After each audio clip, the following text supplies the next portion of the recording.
There's a moment right before the breakthrough where everything inside you screams, "This isn't working. Maybe I should stop." You question yourself, you lose momentum, you distract yourself with Instagram reels, or you spend 2 hours researching the perfect morning routine instead of just doing the damn thing. Does it sound familiar? Well, it's not random. That's the final boss before a breakthrough, and most people tap out. Today, I'm gonna show you why that moment isn't a sign to pause.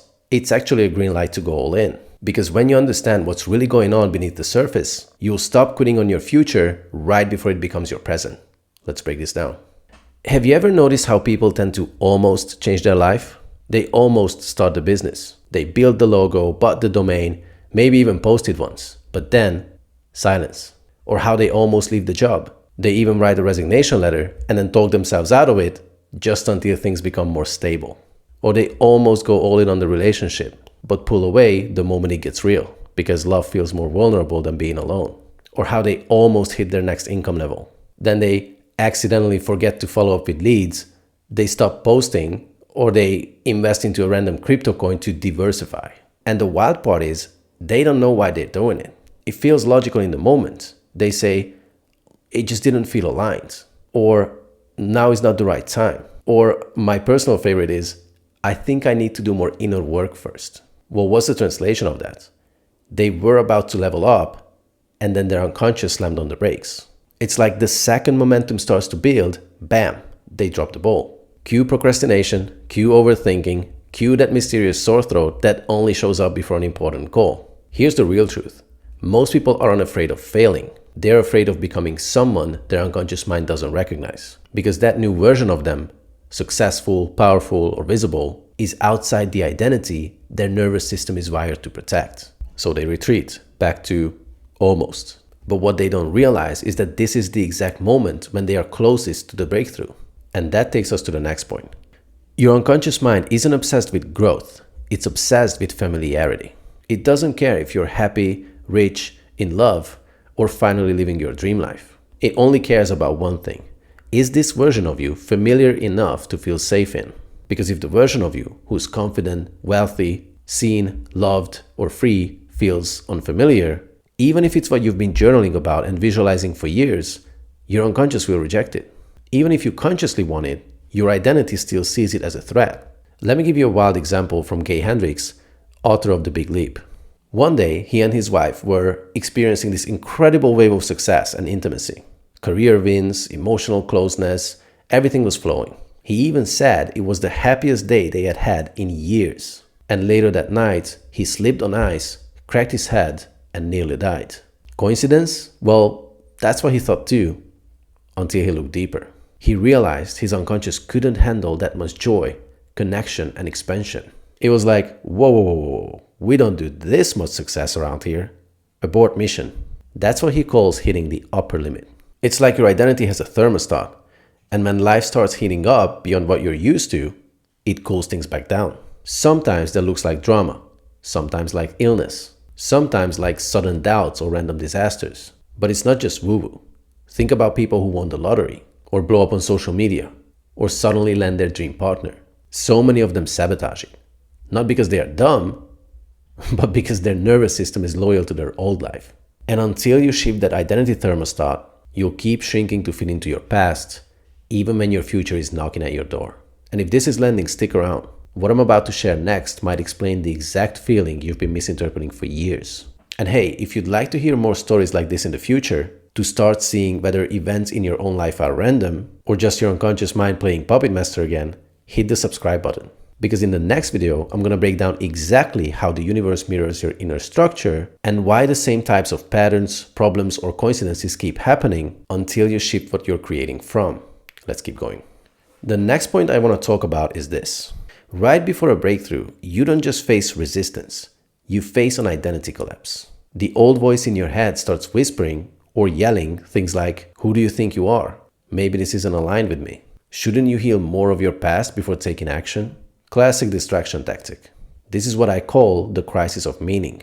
Because here's the uncomfortable truth. If you were to fully step into your end result right now, you'd no longer need the story that you're not ready, not capable, not worthy. And if that story dies, who are you without it? That old identity defined you. It's what kept you safe. So letting it go isn't just a mindset shift, it's an ego death. And that's scary. So what do? We retreat. We go back to what's comfortable. Journaling instead of launching. Meditating instead of marketing. Reading instead of risking. We call it alignment or inner work, but really it's avoidance dressed in spiritual robes. And here's the irony. That discomfort you're trying to escape, that inner chaos, that's not the sign to slow down. It's the exact evidence that a breakthrough is loading. You're shaking the foundation of an identity that no longer fits. And that brings me to someone who had to learn this lesson the hard way. Right after The Fresh Prince exploded, Will Smith's life changed overnight. He went from sitcom star to Hollywood's next big thing, getting movie offers, massive paychecks, and global attention. You would think he would be over the moon, right? But instead, he started sabotaging.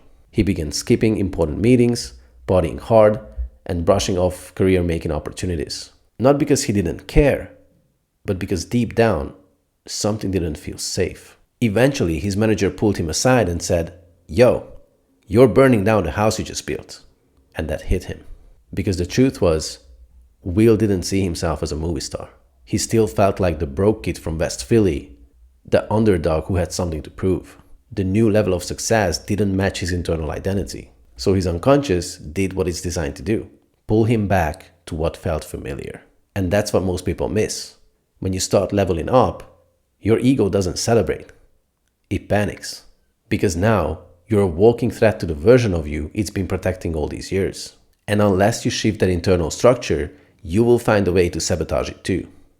So, how do you know when this is happening in your own life?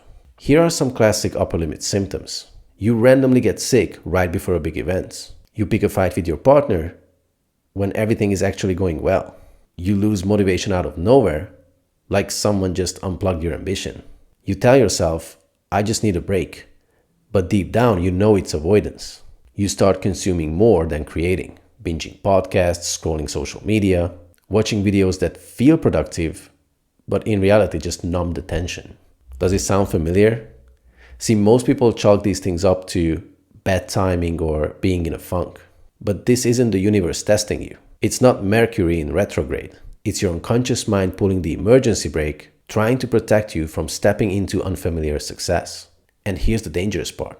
If you don't recognize this for what it is, you will misinterpret it as a sign that something's wrong with you. And that's when the cycle resets.